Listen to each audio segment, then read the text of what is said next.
is AZ Power Girl, and you're watching comicsremix.com.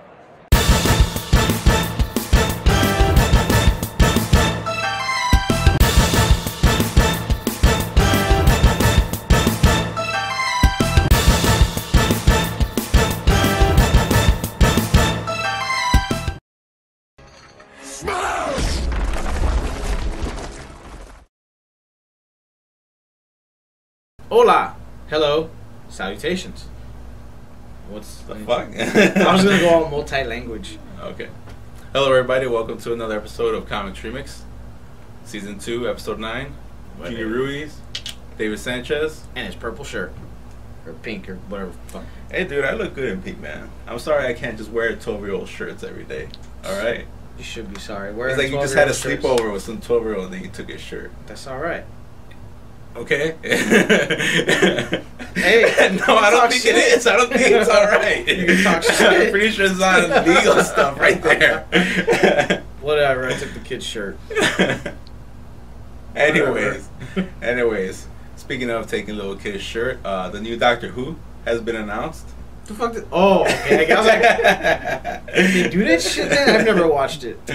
Yeah. So I'm actually not to piss anybody off out there, but I'm not a huge Doctor Who guy. I like certain episodes when they get really sci-fi, but a lot of the characters are still really corny for me to really get into it. Like the TARDIS, how they're like mutated R2D2s. Is that the TARDIS? Are they the ones? The with TARDIS the is cans? the phone booth. Are they the phone booth? See, Yeah, I don't know. Dalek. I don't know what we're The talking. Dalek. I don't know what we're talking about here. The Dalek is the R2D2, But with the herpes all over him. I just know that the huge issue here was that a lot of people were hoping that it wasn't just going to be another token white British guy, right? Okay. That was a huge issue. People were looking to get in like something like have a black Doctor Who, have a female Doctor Who, have a talking dog Doctor Who. I'm That'd be stay quiet fantastic. 'cause I don't want to be racist and say anything. Just go ahead, man. No. Okay. I've never watched Doctor Who, so I could care less. I do think the chick that, I don't know, I guess she's his assistant or something, Carla, I think her real name. I don't fucking know. She's hot. But that's as far as I know, and I know what a TARDIS is, and I know the R2D2's on the herpes with all the zits and shit all over them. As far as I'm concerned, what's the big deal? They did it already in Star Trek, and they had the black captain, they had a female captain. So what's the big deal if they change up Doctor Who? Any hardcores here?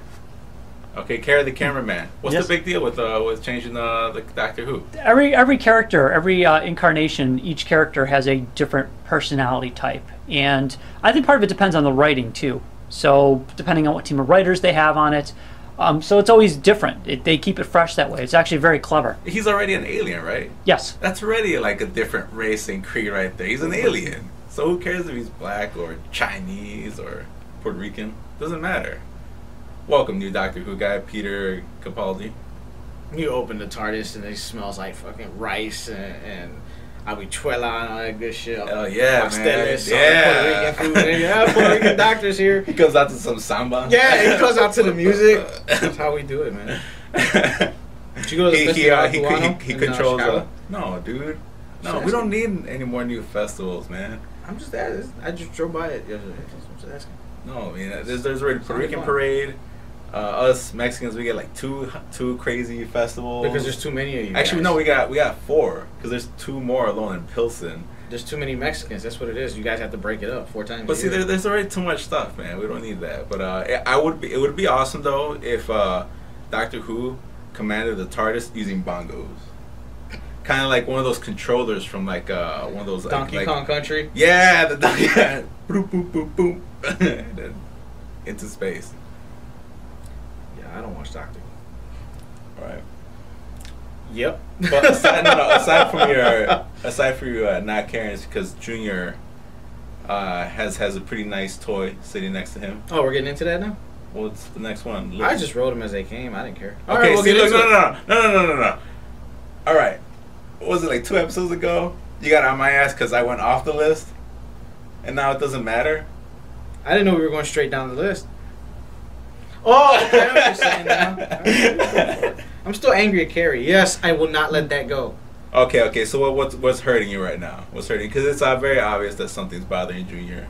No, I'm not. What's going on? I like here? Carrie. I'm not putting him on blast like that. He may He's need right me. He may there. need me to get more toys, so he wants to doesn't keep me have on to his be in good third list. person. Carrie's my dealer right Carrie's now. right there. Carrie's my dealer. Okay, all right. He's What my happened? dealer. Nothing.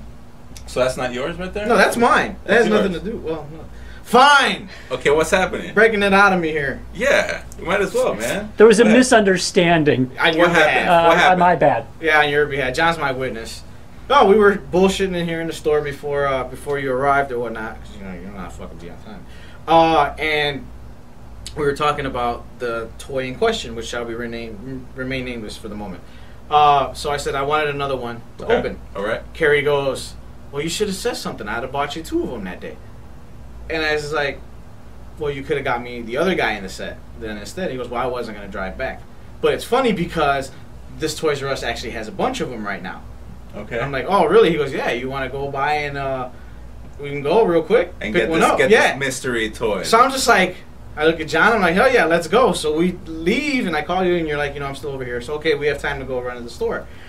We stop at the gas station. Carrie goes, you got any money on you? I'm like, no, why? He goes, well, how are you going to buy the toy? I was like, well, you kind of offered. And he's I was like, I misunderstood. Okay. I was under the impression that Junior had the cash on hand so I'm just to like, purchase well, it. no. Carrie's like, oh, well, then might as well just go back to the store. I'm like, okay, well, let's go back to the store. So do you feel tricked? Yeah, I feel fucking tricked, Do you man. feel like Carrie just got you in this car? That's all y'all buy you a toy if you get in my car. You got your 12-year-old shirt on. Let's roll. So why do people always just try to get you in positions where they try to rape you, Junior? I'm a sexy bitch. I think it's like those womanly hips, you know. It's I got a big it's like ass, you got man. that push in that. Yeah, that's my girl, man. I've got a big booty. I've had it since high school, man. You know, it's actually the cause of my back problems. As weird as The that is. raping? No. The fact that I got a big back. Yes, yes, it is. I never said anything about raping. That and the I'm constant talking about my crime. big ass. No. It's okay. We are too. You know, just We're in a safe place, Junior. We're in a safe place. Okay. All right. Only. Are you on guys the cool show. now? Are you guys cool now? I'm alright. Toys R Us closes at 8. Come on, show us what this whole thing was about. All Let's right. let's see what this was all about. Well, it's more than that. It's not. Bring it up. Wait, I'm not gonna. Okay. No. Junior. No, okay. Before That's I show why you get guys. raped. No, see, let me clear this up. This on our sheet for today, I have listed that this toy is causing fights. Now, what I meant by that is not fights between me and Carrie or any other guys. It's actually causing fights out in stores. Really? Yeah, that's what I meant. It just happened to coincide with what we were doing.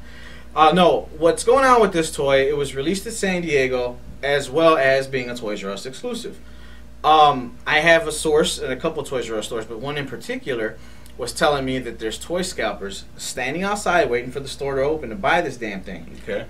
and they're fighting over it because they're not shipping enough to the stores, and these guys want 2, 3, 4 because they know. Is that what you call sell it. like toy trolls? It's Like, scalping. Scalp. Trolls. It's trolls, scalping, whatever have you.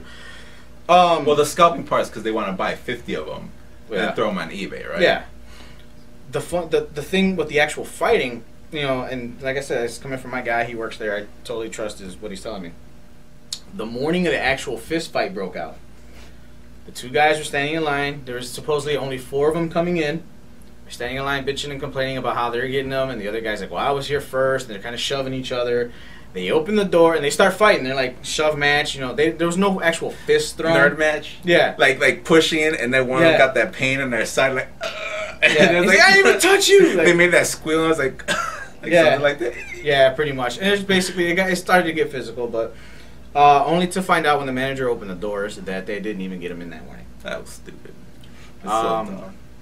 People have also been buying the toy Yeah. and taking it out of the box and returning it full of like bags and stuff, trying to get their money back and just trying to keep the toy. I mean, everybody does. Are these the I same shouldn't say people? everybody, but yeah, one of the guys is the same guy. All right. AKA so not people, trolls, same not guy. not people, trolls. Well, from what I understand, this guy in particular isn't a troll. He's a collector.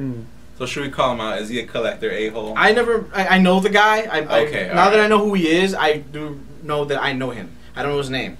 Okay. But anyway, the toy in question, and you guys could hate me too because I actually have one. And you forgot the good part about this, Junior. Even though he's hating on me now. Who got that for you? Fucking It's already introduced. All right, guys, calm down already. What's this beautiful, actually pretty cool packaging, man. Not bad. Look at this Soundwave. Holy shit. Masterpiece Edition Soundwave USA Edition. I would actually like the box without this ribbon part. Yeah. It's really, really cool. Yeah, I was wondering why they did that as well. Most of the other Masterpiece American figures ship in window packaging. Oh, no, And this there's box only is cardboard really cool. on the bottom. Yeah. You know, otherwise the rest is all window packaging. But this Nice. bad boy here that Carrie so graciously woke up about 3 hours before he actually wakes up in the morning. Call him. I got a message at 6 o'clock in the morning saying, Carrie, they're coming in. You need to get your ass to Toys R Us and give me one. And the man did. So thank you, Carrie, for that. You happy? Anyways, 9 of 30. 9 of 30. If you see here on the side of the box, it says 9 of 30. What they're doing is, 2014 is the 30th anniversary of Transformers. Mhm. So it's 30 years. So they're releasing 30 special figures that are called the Thrilling 30. This is number 9. I went on a list. Hasbro's revealed the first 15. A little bit more than half of that list is all San Diego exclusive stuff, which kind of blows. But it is what it is. It sucks to people who were in San Diego paying buku bucks for these things, and now they're being released in stores. Pretty much. Yeah. Pretty much. But yeah, this is the bad boy that's causing fist fights and stuff. Very scarce. To find it at a Toys R Us, pretty much at the evening hour, is almost impossible because they usually go once they're there. You know, people come in, they know ahead of time. We've always been Soundwave fans, you and I. Yeah, We I was always had the down cool with boys. Soundwave, especially the fact that he came with other people to mess you up. Which is actually what I want to point out here in the front. Actually, turn around to the back. You see, he comes with all 5 cassettes. That's crazy. You know, you've got Laserbeak, Buzzsaw, Rumble. They actually got them right because the original way is Rumble is red. You've also got, who was that? Frenzy and Ravage. Right. And he comes with a damn Energon cube. What the hell? Yeah, see that? That's so cool. So there's the back of that. But this bad boy, if you find it, this is actually another thing I got to point out. It's a Toys R Us exclusive, and it's in the American packaging. You know, it does have Japanese writing. It looks like they're going to continue with the new numbering series. The last couple of Masterpiece figures that came out in America didn't have numbers. They're just called Masterpiece and then the figure. This is MPO2, Masterpiece number 2. Number 1 is the other figure that was released with this one, Acid Storm, which is basically a repaint of Starscream and all these guys, but in green, like a neon green, kind of. Hey, so how does this MP2 differ from this 9 of 30? Can you explain that again? MP2 is the number of the action figure from the Masterpiece line. Okay. Masterpiece figure number 2. The Thrilling 30, the 9 of 30, it's a special. Oh, There's okay, only 30 okay. figures. You know what I mean? Right. So it kind of throws you off. But this is the actual number in the set. This is if you want to collect the Thrilling 30. So yeah, this is the bad boy that's causing all these arguments and fights. And Now I'm going to ask you, are you ever going to take this out of the box? actually, that's what started the argument between me and Carrie earlier. Because I said I wanted 2 of them because I wanted to open one. And I said, Carrie... But why I would you want- buy a toy like this and just not take it out and put it in a display case? Do we really have to... This is a whole nother episode. You know how No, I am. no, I'm I a mean, collector, David. I'm a But mint and that's sealed box kind of collector. dumb. It's like you No, really, it's not dumb. Because in reality, you just paid for the packaging. It's not dumb. There's 2 different types of collectors. There's a mint and box collector and there's a loose collector. But I mean, you still keep the box and then you just have the figure displayed in Then a that's case. considered loose. It's not considered mint Are you and going to box. sell it in the future? Or are you No. going to? All right, then. What are you worried I about? want to keep that it doesn't in the apply box. to you. But this is how I collect. I am a You mint paid and- for a box then. Consider that if that's how you want to say it, yeah, because I know it's in there. This is a mint and sealed box. I'm a mint and sealed box collector. There's nothing. Enjoy your box then. hope I you get to shall play with enjoy it. my box. Oh, I can imagine you with setting up your WWE ring and you have all your figures and you have a box. Like the box is playing against the rest of You the know why figures. you're not bothering me right now with this? Because I know we have a lot of mint and sealed box collector fans out there who concur with what I'm saying. It's fine. So, The what, Carrie? the problem, well, not problem, but what you didn't mention about those figures, for anyone who doesn't normally buy these, because I discovered buying it for you, these are very expensive, and that's why buying was more than getting- one I was is getting- Yeah, we don't stop interjecting, Carrie. All What the stop fuck? Yes, This is sir. our show. Yes, sir. Fuck, man. Yes, sir. I'm just gonna take this box home now.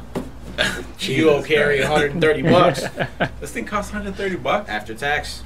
Jesus Christ. Retails for 120. No, it's But really- yeah, that's the bad boy that's causing all these arguments and stuff. It's still a sweet looking figure, however you put it.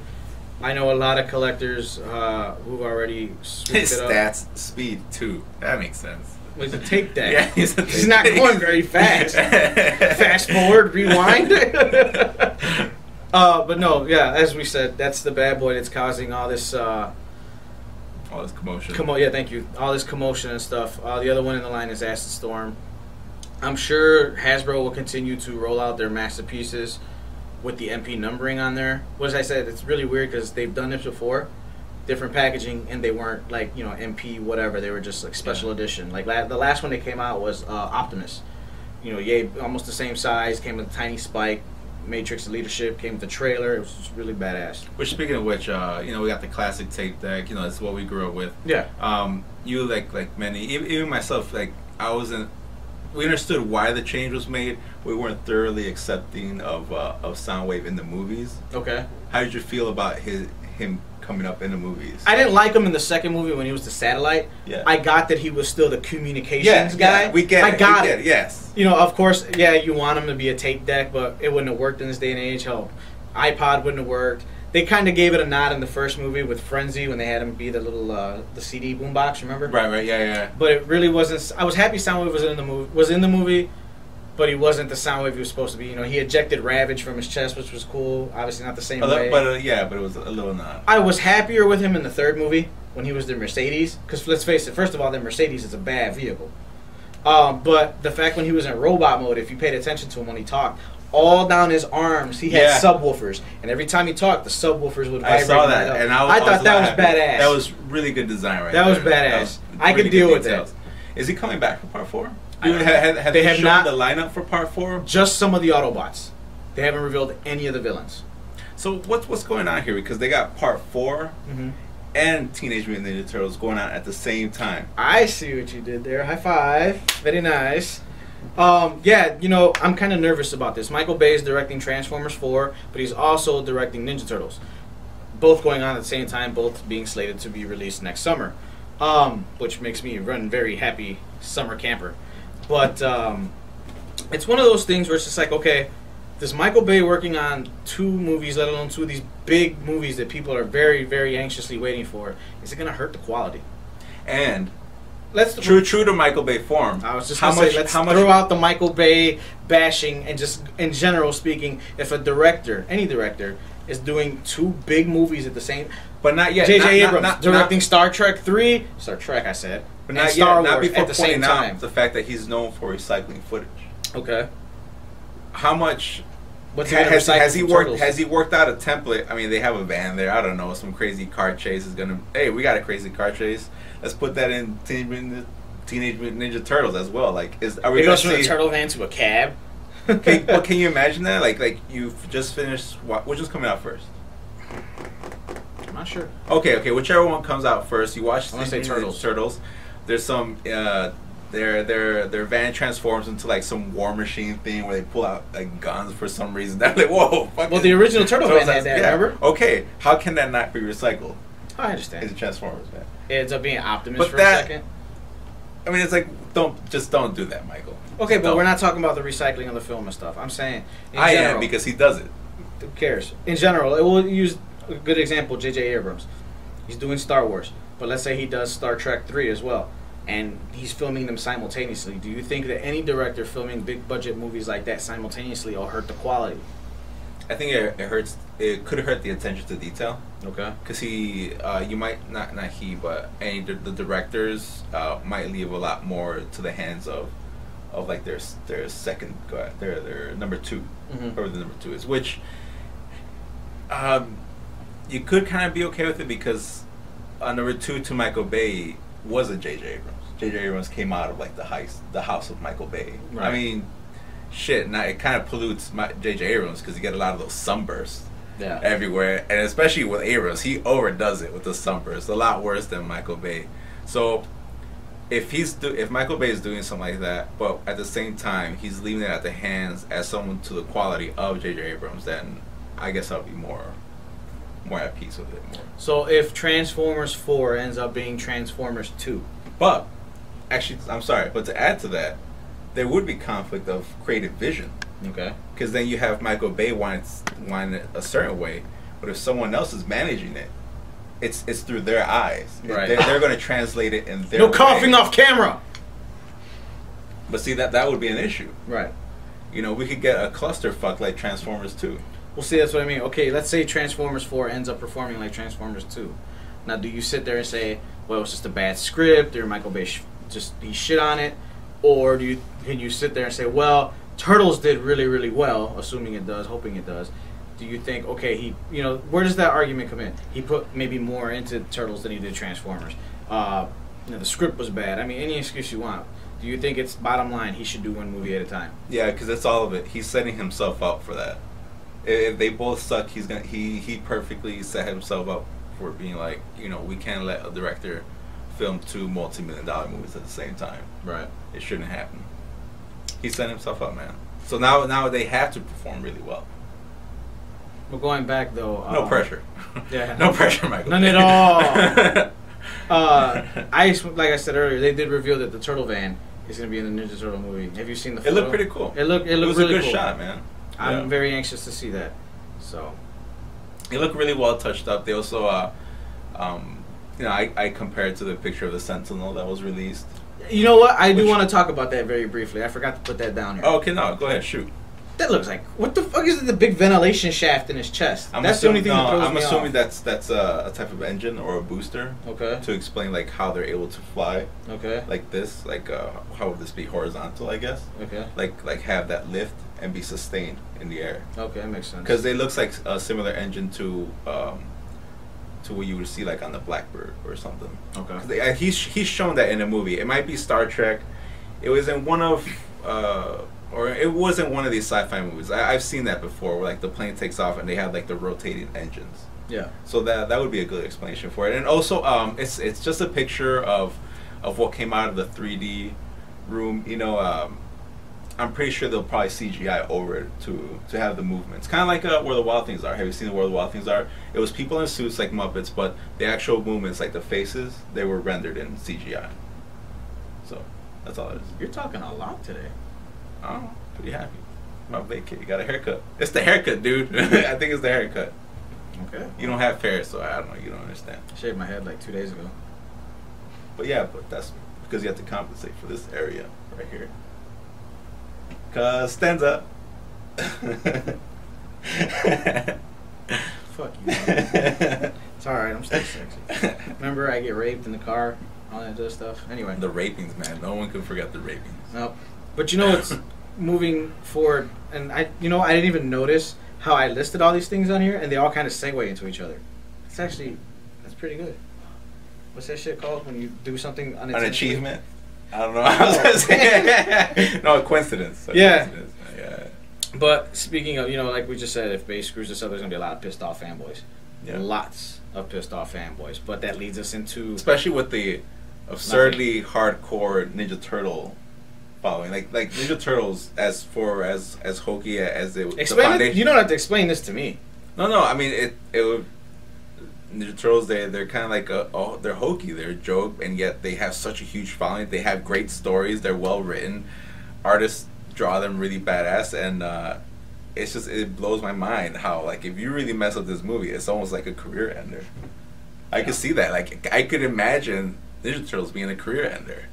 They did freaking Secret of the Ooze that had Vanilla Ice doing ninja rap, and if you still make it worse than that, like I don't know, I don't even know how to explain it. It's like that could end your career. I like that movie, but it's just me. He's still mad when we watch Ninja Turtles. Go ahead, David. Tell him about it. I ruined his childhood basically by pointing out all these really stupid things that happened in Ninja Turtles Part 1 that somehow he missed out on. I guess it was my birthday, dude. That's what made it worse. Dude, we were laughing, and you're like, I don't understand why people are laughing. No, everyone was laughing. Right, but like they were laughing at scenes that they were like supposed to be serious scenes, like when Charles was fighting with April about her job. That's the hokiness of Ninja Turtles. That's all purposely hokey. Stop yelling at the police chief, April. Your job's on the line. Like, I don't get how that's funny. That's the genius of Ninja Turtles. Is their hokiness. It's like they're a caricature. You told the reporter she's going to lose her job, and it's funny. The whole scene, how that led up to that, how he says it, like it's all hokey. Whatevs. John, what do you weigh in on that? I don't even understand where he's coming from, man. I agree with you 100%, Junior. There's no funny in that at all. It's not hokey. It's just. I mean, I get the fact, okay, when you really sit back and think about it, they are giant turtles who know ninjutsu. That's funny. But when... That's how I explained it to you. Right, no, I get that. But what I don't understand is how people were laughing at scenes that were not supposed to be comedic, and not supposed to be funny at all. And it was just humans interacting. Okay. Scene. That's like in Transformers or something. No, wait. Scene. Raphael fights like 100 foot soldiers. That's a turtle scene. I'm not talking about a turtle scene. I'm just setting up. The Ninja Turtles escape. They're in a hideaway. Ralph is badly hurt.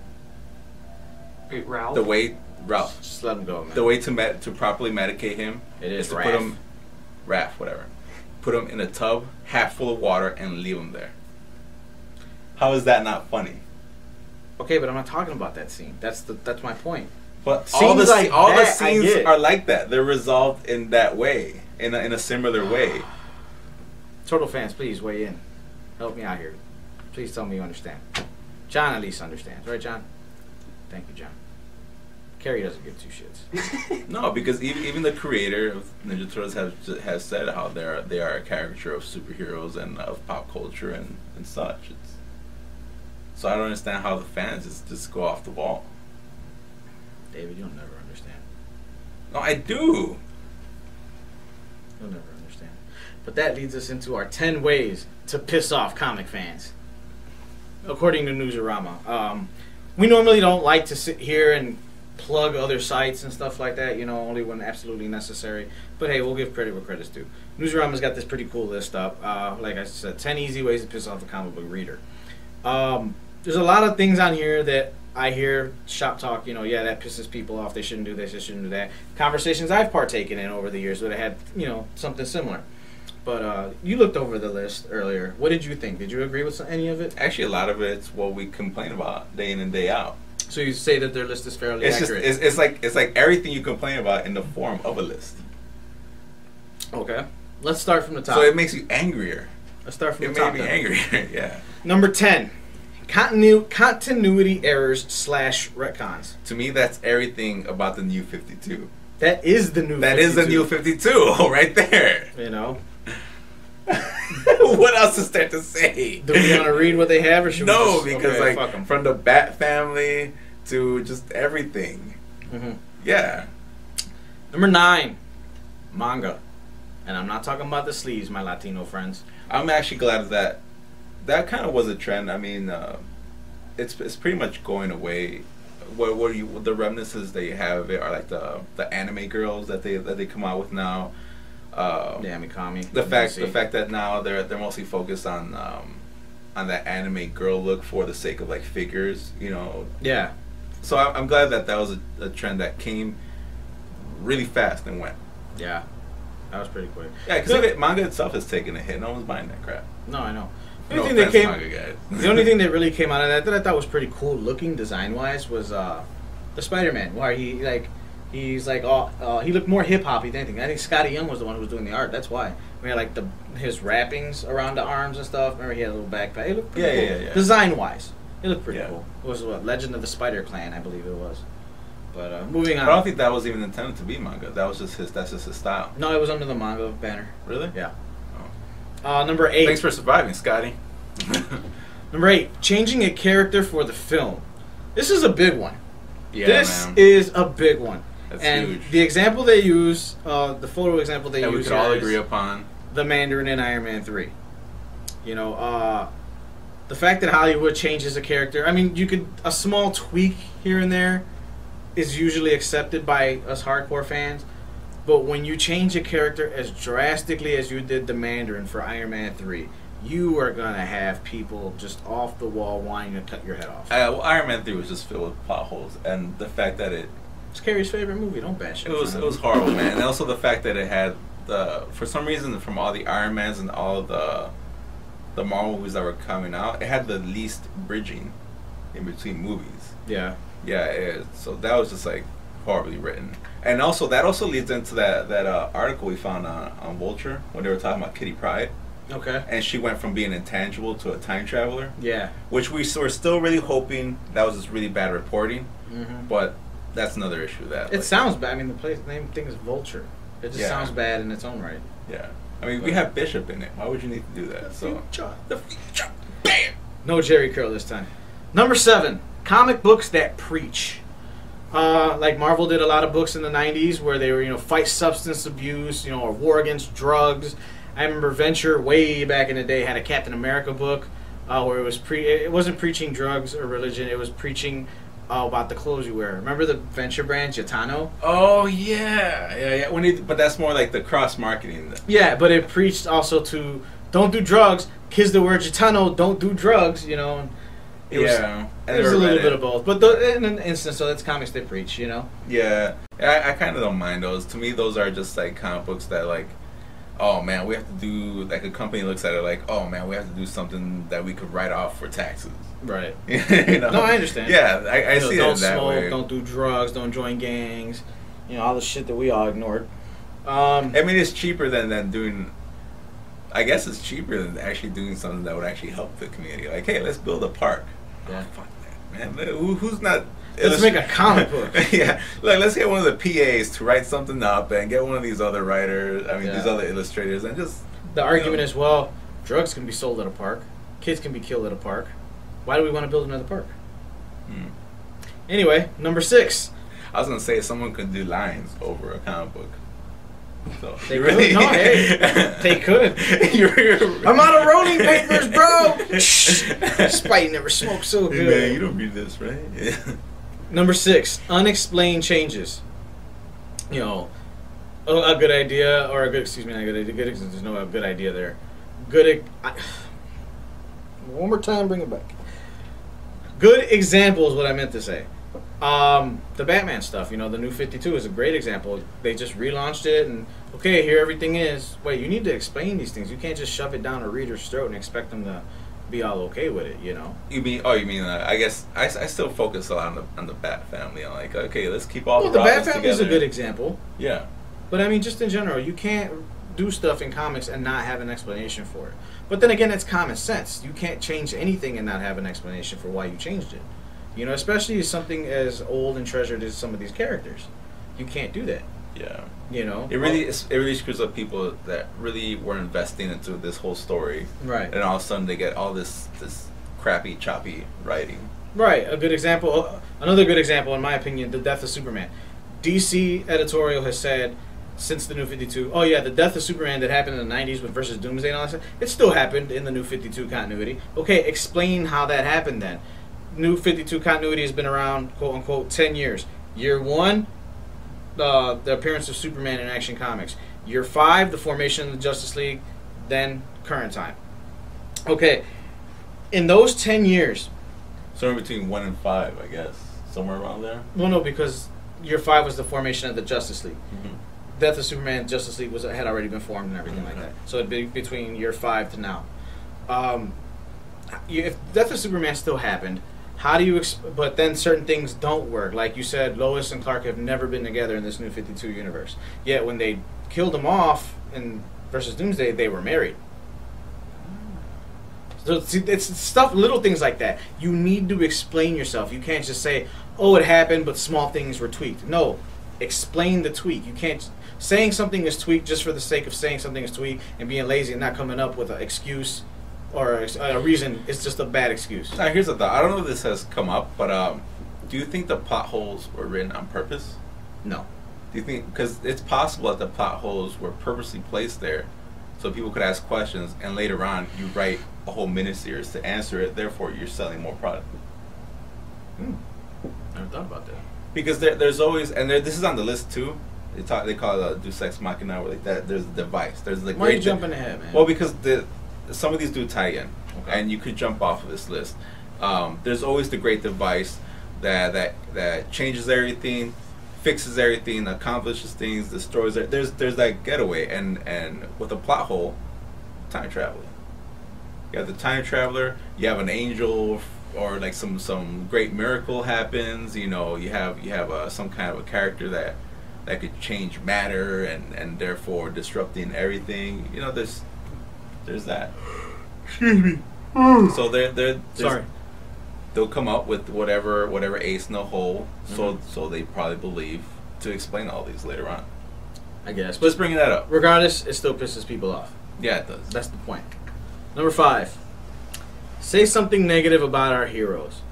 You cannot talk about you can't talk about comic book characters to other comic book fans in a negative way. It just doesn't happen unless it's all totally agreed upon. Explain this one to me. I didn't really get this one. Like, are you talking about how DC will dog Superman? Like, no, more like you can't go and be like, oh, this guy is a hack for creating this guy, or this guy sucks. You know, you've got to have, if you're gonna, and this doesn't apply just to comics, but if you're gonna bash somebody or a character or what have you, you have to have a valid reason. You know, I can't just be like, you know, dude, you suck. Why? Why am I telling you suck? You know, I've got to have my reasons.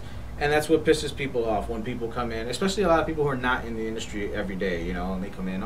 Marvel sucks. When was the last time you read a Marvel comic? 10 years ago, I gave up on them.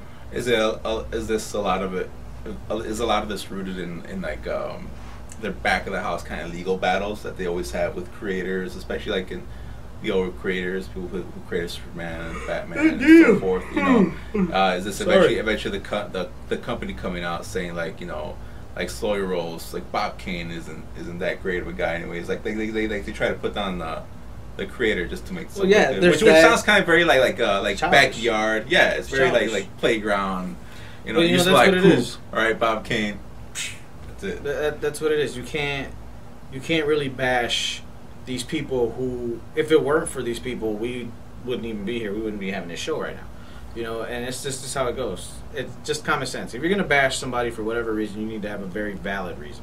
Yeah. No reason just to bash. Yeah, and it's not okay that the excuse could be like, oh, well, these are new readers that don't really know anything about the old school, because that doesn't make sense, because eventually you jump on the bandwagon.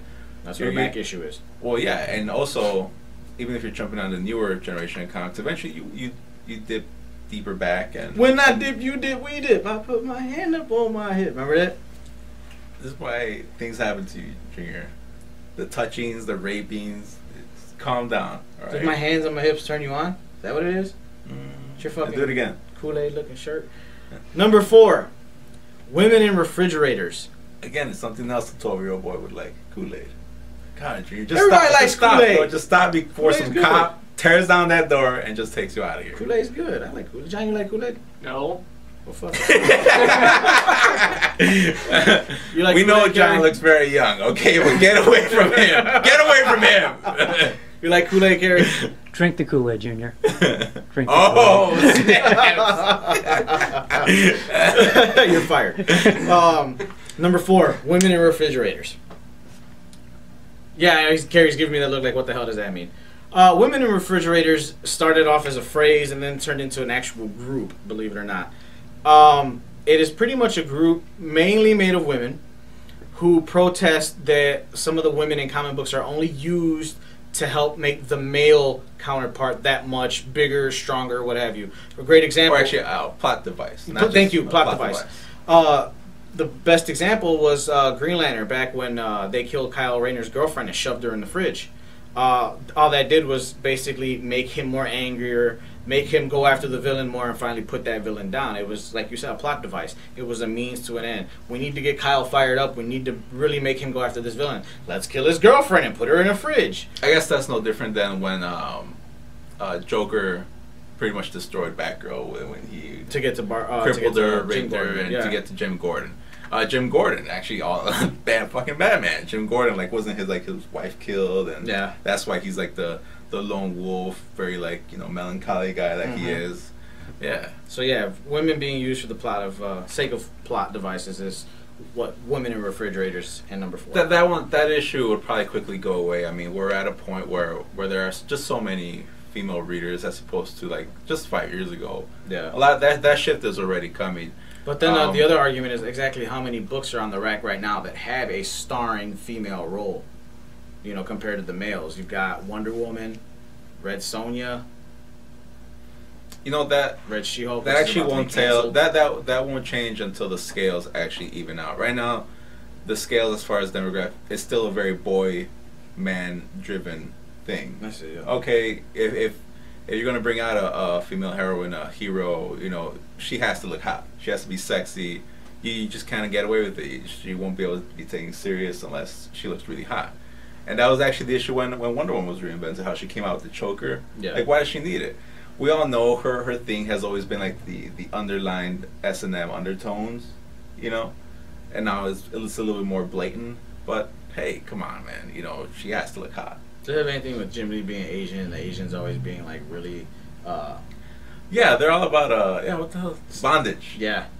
Well, no, not bondage. It's just, I remember we had a conversation like this a while back, where like Asian people are very, they're suppressed when it comes to sex. So if you actually go, you know, it's like it's China or whatever, or Japan, you see like panties in the vending machines, and like they're very like sex is taboo over there. I don't know, what I mean? man. I know they have beer in their vending machines. Oh yeah, I would know actually that too. like to go to Japan. Don't sell me out of going. No, to I'm Japan. not. I'm not. 'Cause that would suck. But I mean, it's like they perceive women, they perceive sex a lot differently than we do as Americans.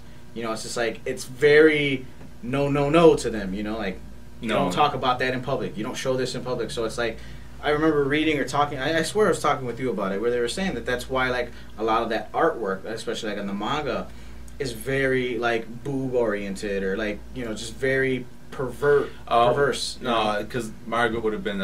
They just have stricter laws as far as what could be shown. It's actually like on TV, it's like a lot of their porn is actually very blurred out. So their scapegoat is anime or manga because they're just cartoons.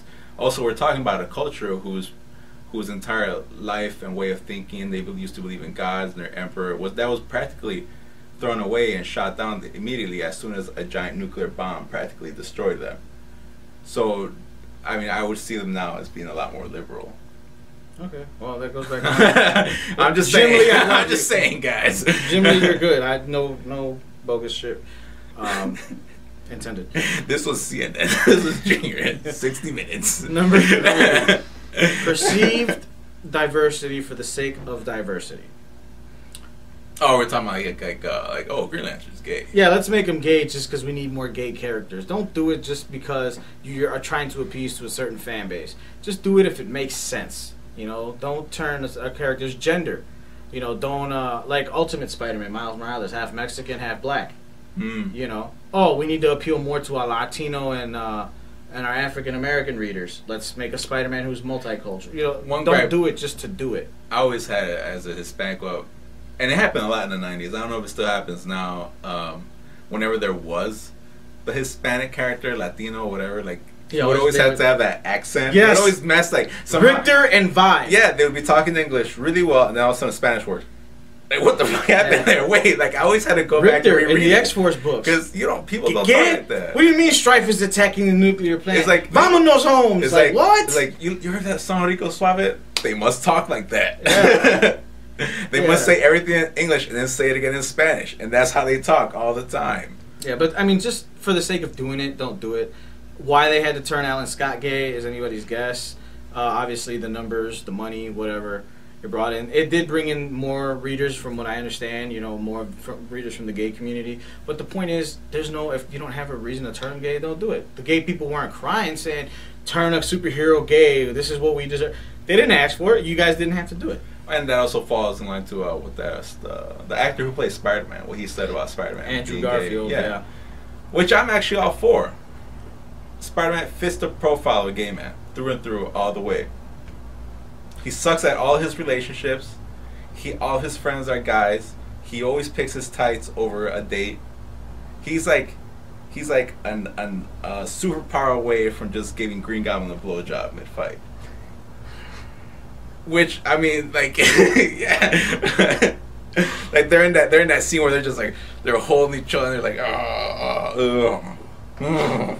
like that's gonna happen.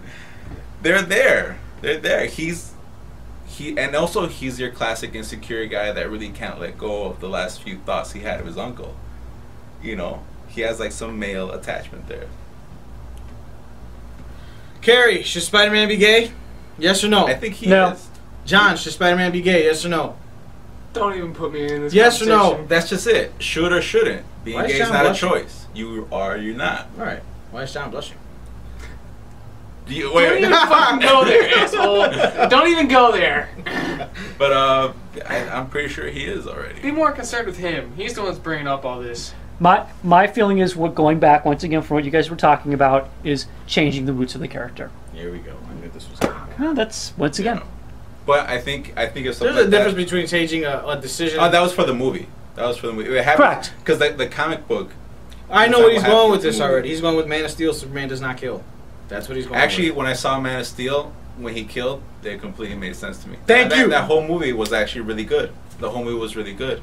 Zod wasn't gonna stop. Zod already explained it. He wasn't gonna stop.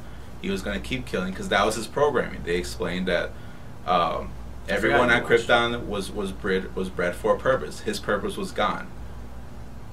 Boom. That's it. He's a straight psychopath. He wasn't gonna stop killing. Now let me ask. This is not. And actually, going back to the Deus Ex Machina, which we're going to talk actually about right number now. 2. That if you're bringing in Superman into the real world, he just doesn't have a Phantom Zone device.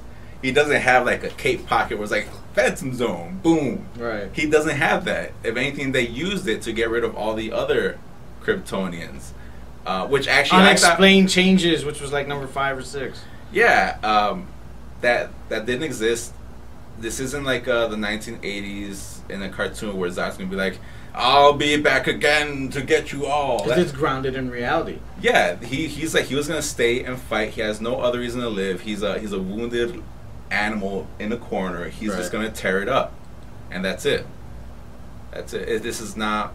Stop. You're gonna make Carrie. I'm sorry. I could keep going about this because there was actually other. The point was made earlier in the movie that shit was gonna go down. It was a full all-out alien invasion. Right. Plus, you got to look at it as he hasn't been Superman for long. All right. He doesn't have the experience. So yeah, he's green. He's gonna make mistakes. He's flawed. Exactly. And he's going by the way he was raised. And in this version, Pa Kent was raising him. Like when he told him about the kids in the bus, he says maybe they should have died. Protect your secret. You know, showing them, yeah, life is valuable, but hey, sometimes sacrifices need to be made. And that actually even goes back to Jim Lee when Jim Lee first started working closely with DC as far as one of his first Superman storylines. For tomorrow. Yeah, Brian he Azzarello. said he made a point that his greatest weakness is that that he thinks like a man. He chooses to live as a human. Yeah. So he's flawed in that way. And they even pointed that out in the movie when he's fighting the lieutenant, that chick. Okay. How the chick points out, you're too emotional. We've evolved beyond that. Mm-hmm. You're too much like these humans. That happened. There was a quip made. I didn't word it properly, but that happened. Which she was badass. Suck it, Carrie. Number 1, finally on this list. Meaningless deaths / disappearances. Yeah, they're just... You kill somebody. Nowadays, when somebody dies in a comic book, it means absolutely nothing. Latest example. I'm not even... They're showing a picture of Catwoman here with a bloody head when they shot her in Justice League of America number 4. But that's not the example I want to use. Okay. Damian Wayne, over in Batman Inc. Now, granted, no pun intended, Grant Morrison said when he created the character that he has his end already planned. Right. So he's not going to be around.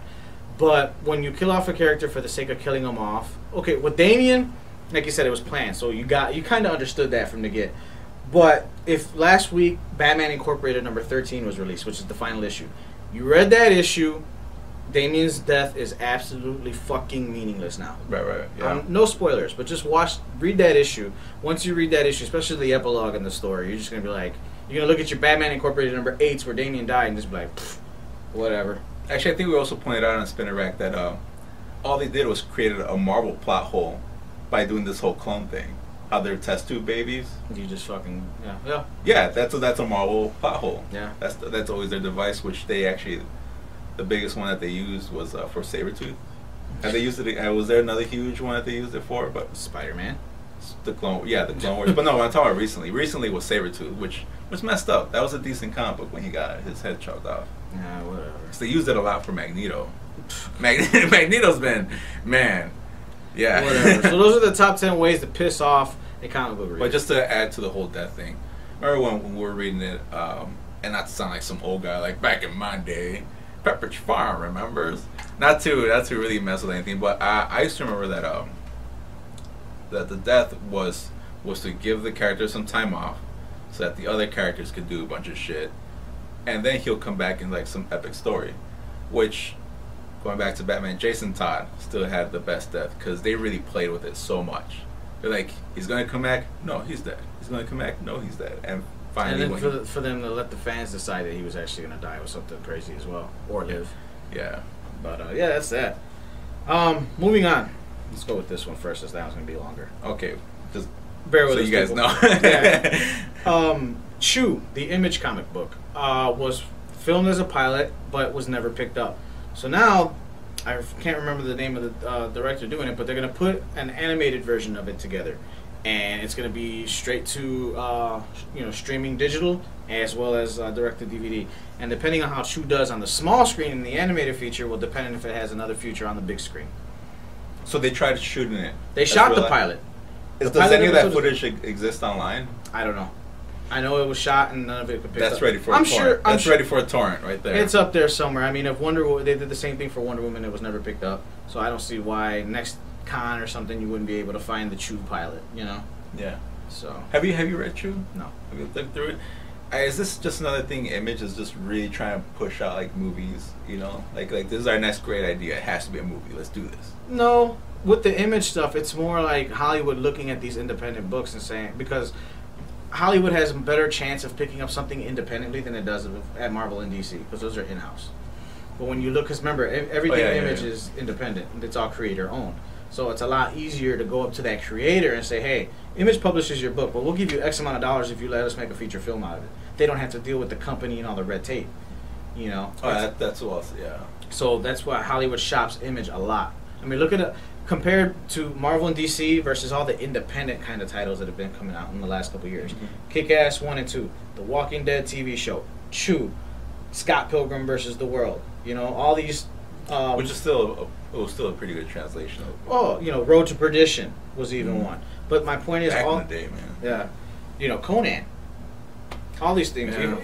Whether it was good or not does not matter. That's not the point. We need a Conan movie. A good Conan movie. But, coming up. So Chew coming up. Be on the lookout for that. And finally, we're going to end Breaking the Fourth Wall with some good old-fashioned, like we haven't been doing it already, fan talk. A couple of weeks back, Marvel and Fox have announced the next movie in the X franchise is not actually an X-Men movie. It's actually X-Force, which I know this man is very, very stoked for. I'm very stoked for it, but seeing as to how Marvel has really been going for the teenagers, I'm surprised that they just didn't do a New Mutants movie. Yeah. Then again, it's just like, I think if they did a New Mutants movie, you're looking at a Harry Potter / maybe Twilight kind of movie. Those tween movies.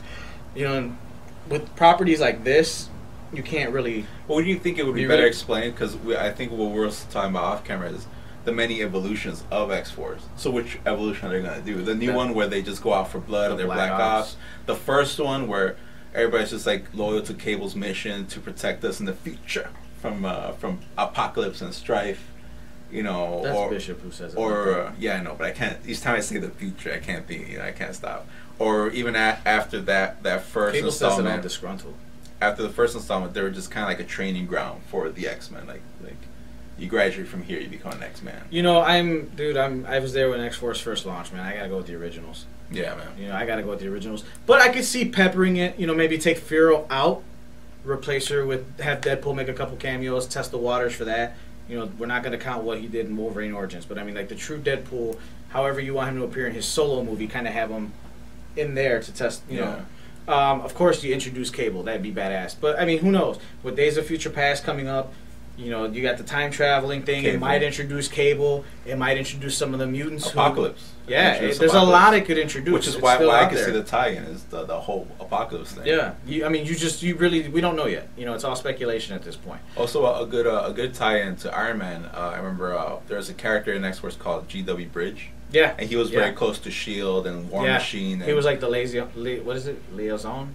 Yeah, the liaison. There you go. So there's an Iron Man tie right there, which Iron Man, even though Part 3 really sucks. It's still Sam Jackson. They just added the goatee and a gray flat top. Because didn't GW have an eye patch as well? No. Just, I could have sworn he did. No. And it was funny because the GW did really stand for George Washington. So his name was George Washington Bridge. How original, Liefeld. How original. But whatever. No, I totally have to go with the original team. But like I said, Days of Future Past. You don't know where it's going. They could introduce Apocalypse. Apocalypse could be... It'd be a time-traveling story. Maybe Apocalypse comes back in the past, and they don't reveal that it's Apocalypse yet. You know, he comes back, and plants a seed to spark the whole let's create the Sentinel stuff. Then the Sentinels come out and they rule everything, and it's the X-Men's job to stop them. Otherwise, they come, they go to this horrible future, and for some reason something happens where Cable shows up, and he's like, you know what? At the end of the movie, it ends on a downer. Like, what was it? That would be a great ending. I can't remember. Oh God, that's a slap in the face, man. Empire Strikes Back. How did I not remember that? Plus, No fucking sneezing on camera. But I mean, think about it. Empire Strikes Back ended on such a down note.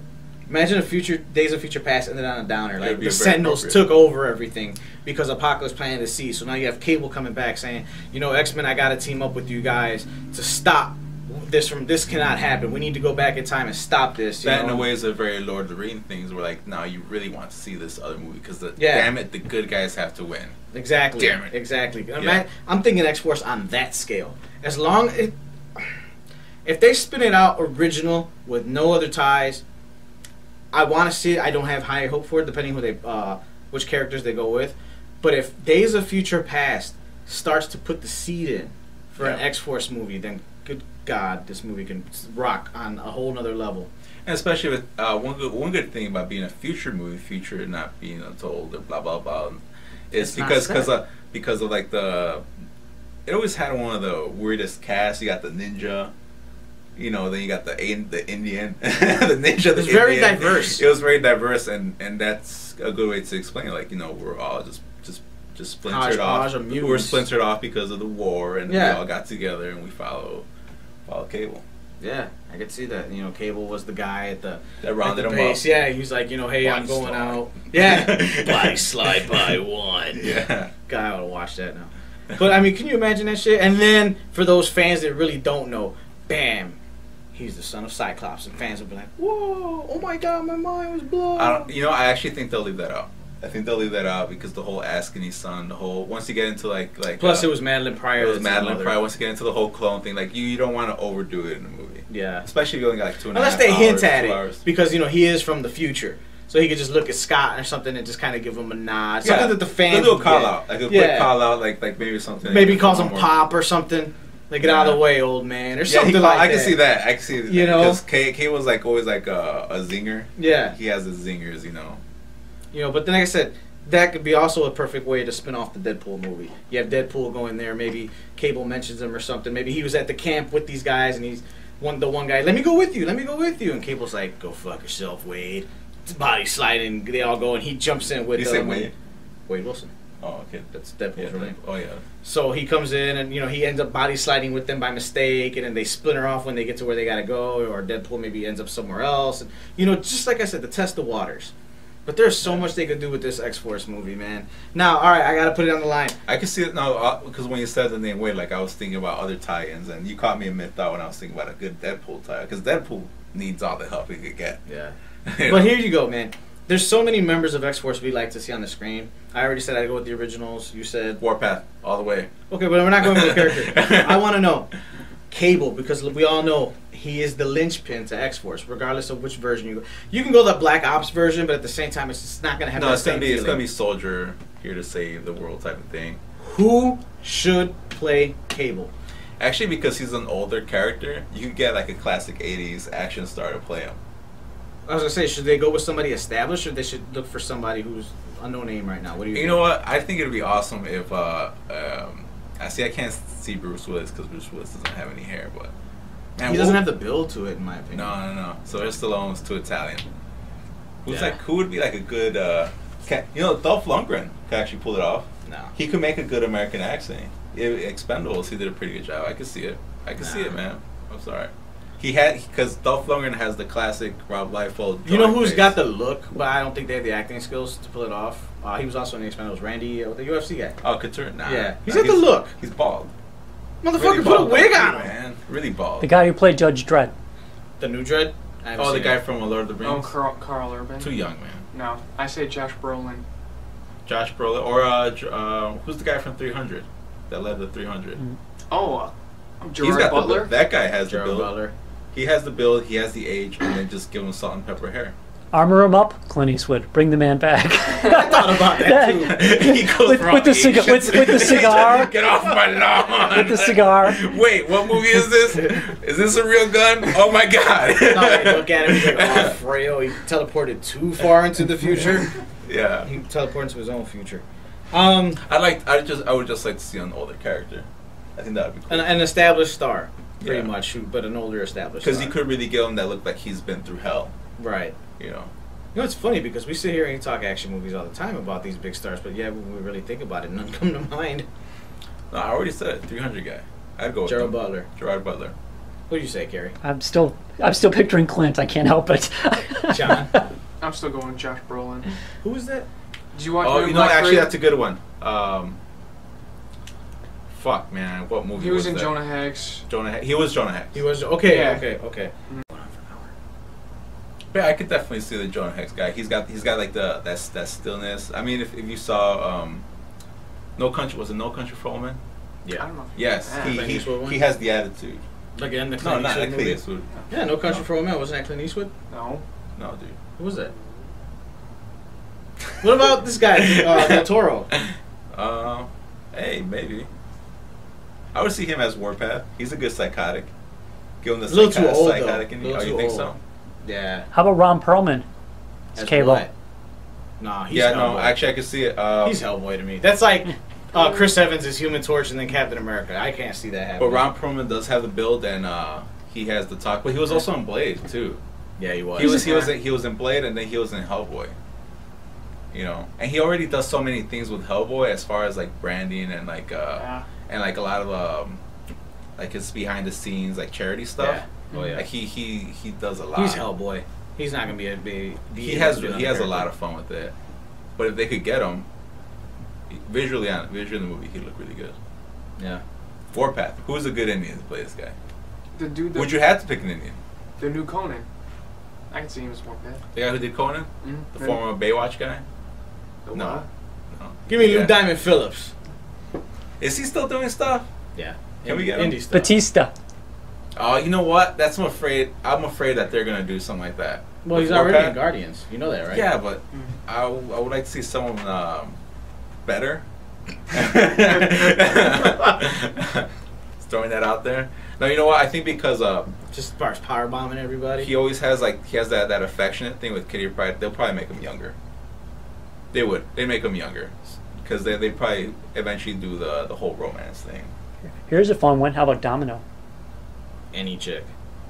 She's gonna have Jennifer makeup. Gardner. That sure sucked. No one misses that.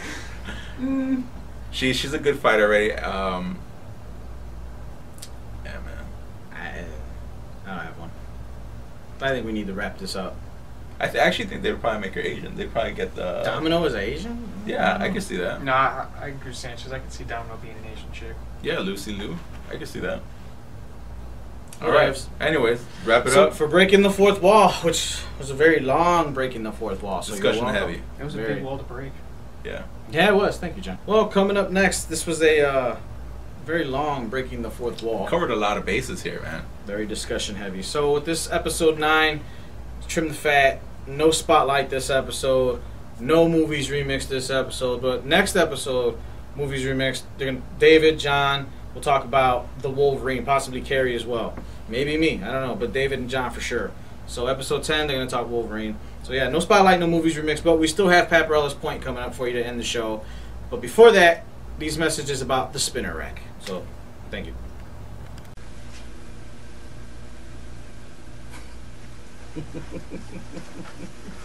Junior, when did Batman and Steel have a baby? Junior, hey, Oh, my fault. What's up, dude? what are you listening to, man?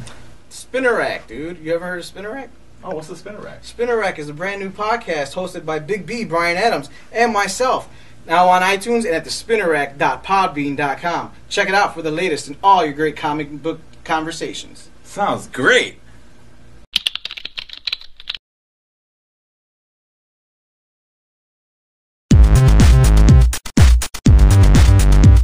Welcome back to another segment of Paparella's Point. I am here with my championship that I have rightfully retained.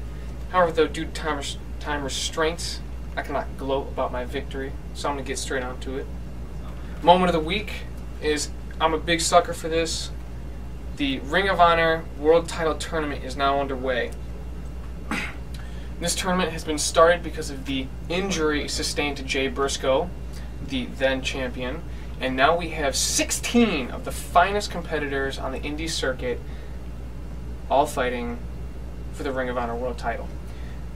Me personally, I consider Ring of Honor the new ECW. It's the new third brand that's starting to build its way up and getting bigger. You know, you got some familiar names in here that you might know. Jay Lethal, Paul London, Brian Kendrick, Sanjay Dutt. You got them, but then you got some Ring of Honor vets. Kevin Steen, Michael Elgin, and then my personal pick to win, Roderick Strong. I'm a big sucker for tournaments just because you really get to showcase a lot here. It's a lot of back and forth competition. And by the end of it, you know, no matter if it's the guy you didn't pick to win or the guy like you absolutely wanted to win, it was a good tournament overall. I can't wait to see how this plays out. I really hope that, you know, it doesn't turn out to be a giant crapshoot and it's just something stupid. But it's underway, so I'm going to keep my eye out and keep you guys posted. Crap moment of the week. The TNA August 1st warning. TNA.com had been receiving video messages from a, I'm not going to say masked, a crime television show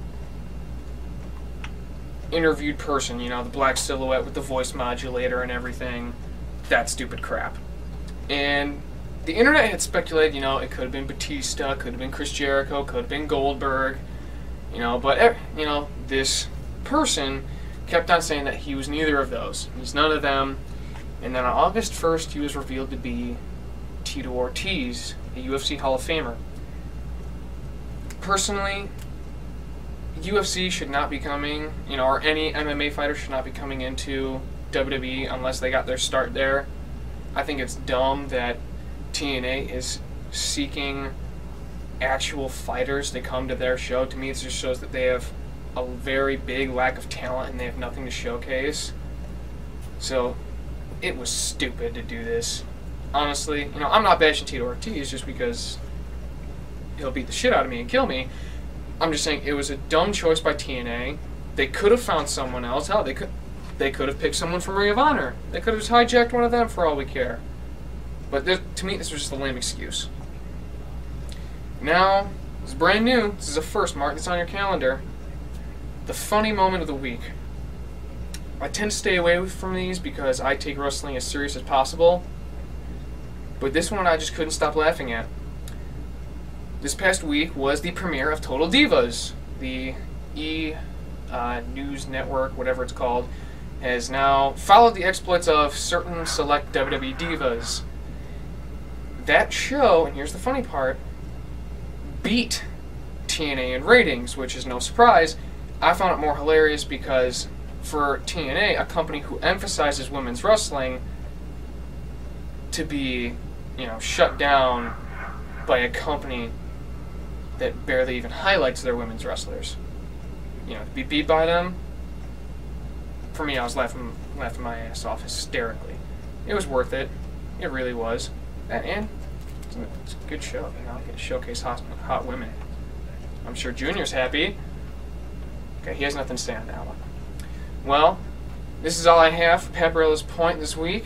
Hope you guys enjoy. And, you know, I'm a part of the proud few that wants to listen to your view. So if you have any comments, just want to chat with me, contact me on Facebook on the Comics Remix page, or Twitter, or the Comics Remix website. Remember that, got a blog there too. This has been Paparella's Point, and you've been pointed out. That was another wonderful episode of Paparella's Point with John Paparella, a.k.a. Jenny Freeze. Which, stay tuned for my revenge. I'm going to get his ass back. That was really fucked up, John. Couldn't just take his whooping like a man. It was funny. Yeah, man. To a point. He was a jerk. He doesn't follow instructions. I said no physical hit. It should have been thumb wrestling, man. Dude, he's scared of your flexible fingers. Alright, well, this was another Comics Remix episode.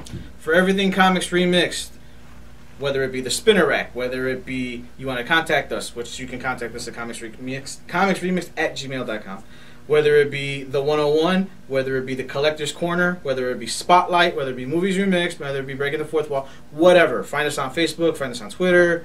David Sanchez Art at, or what is it? David Sanchez Art I hate at Twitter. Twitter.com.